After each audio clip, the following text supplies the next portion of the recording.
A 65-year-old right-handed woman developed a sudden inability to speak. She was talking to her daughter. Her past medical history comprised of hypertension and was on regular treatment. On examination, patient was conscious, cooperative. Her blood pressure was 190 over 100 millimeters of mercury. Neurological examination showed features of Broca's aphasia in the form of non-fluency, able to understand properly, but has had word finding difficulty, naming, and the sentences were agrammatic. An urgent CT scan was done, which was normal, no obvious hemorrhages were seen. A GRBS was taken, it was 122. So when a stroke patient comes to the casualty, the most important thing, one, find out whether the patient is in the window period. Up to 4.5 hours can be taken as the window period for thrombolysis. Second thing we should look for is what is the blood sugar, because hypoglycemia can lead on to or can imitate presentation of stroke. So basically you should check the blood sugar as for an urgent CT scan. So here the CT scan is normal. Patient has got an obvious neurological deficit and it is a major one. So patient is should be considered for thrombolysis. Here the question is, what should be the next management in this patient? The options were given. 1. Start amlodipine 5 mg because the BP is high, 190 or 100.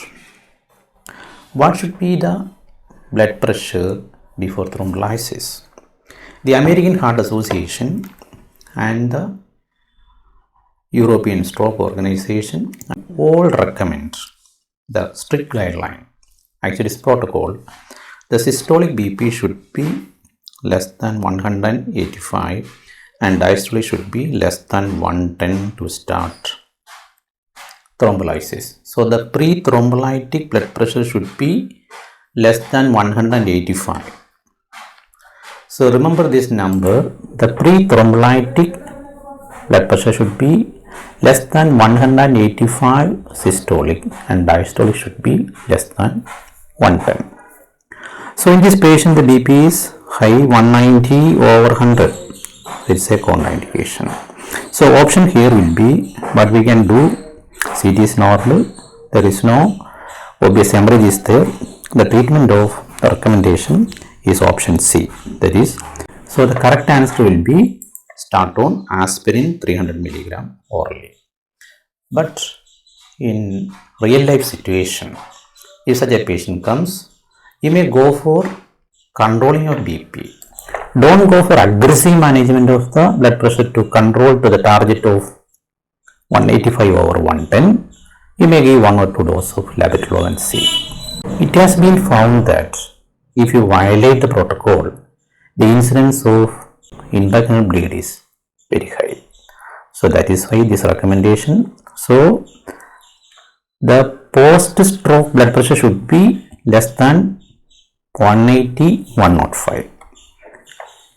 So hope this point is clear to you.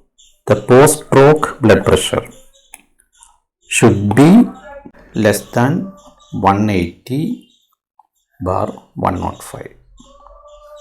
Systolic 180 and diastolic 105. The pre-thrombolytic blood pressure should be less than 185 over 110. So today's concept is what should be the blood pressure pre-thrombolysis and what is the blood pressure after thrombolysis.